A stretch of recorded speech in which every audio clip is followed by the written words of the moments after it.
Hi guys. ஒரு சில காரில் பார்த்தீங்கன்னா டேஷ்போர்டுக்கு சைடில் இந்த மாதிரி ஒரு கீ ஆப்ஷன் கொடுத்துருப்பாங்க. அது மட்டும் இல்லாமல் ரூஃபில் பார்த்தீங்கன்னா பேசஞ்சர் ஏர்பேக் ஆன் சொல்லக்கூடிய ஒரு இண்டிகேஷனும் இருக்கும். இந்த பேசஞ்சர் ஏர்பேக்கை இந்த கீயால் நம்ம ஆஃப் பண்ண முடியும். எப்படின்னா இந்த கீயை இன்சர்ட் பண்ணிக்கிட்டு இதை எப்படி டேர்ன் பண்ணிங்கன்னா பேசஞ்சர் ஏர்பேக் ஆஃப் ஆயிரும்.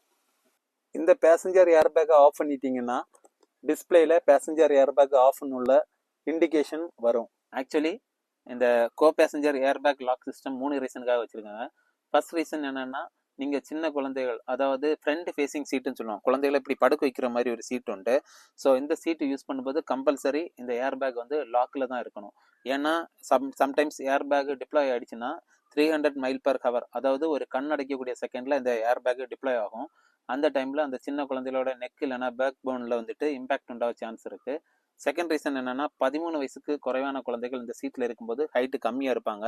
ஸோ ஏர்பேக் டிப்ளாய் ஆகிடுச்சுன்னா அவங்களோட ஃபேஸு டைரெக்டாக போய் அடிக்கும்போது ஹெவி இம்பேக்ட் உண்டாக சான்ஸ் இருக்குது. ஸோ அந்த செகண்ட் ரீசனுக்காகவும் இந்த லாக் சிஸ்டத்தை லாக் பண்ணி வைக்கலாம்.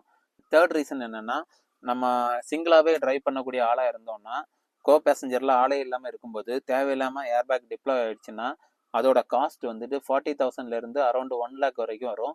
ஸோ இது நம்ம காஸ்ட் பேர் பண்ண மாதிரி இருக்கும். ஸோ இந்த ரீசனுக்காகவும் நம்ம ஏர்பேக்கை லாக் பண்ணி வைக்கலாம். ஸோ இந்த தகவல் உங்களுக்கு பயனுள்ளதாக இருந்துச்சுன்னா ஒரு லைக் பட்டனை ப்ரெஸ் பண்ணுங்கள். கார் வச்சுருக்க உங்கள் ஃப்ரெண்ட்ஸுக்கு இந்த வீடியோவை ஷேர் பண்ணுங்கள். ஓகே, தேங்க்ஸ், பாய்.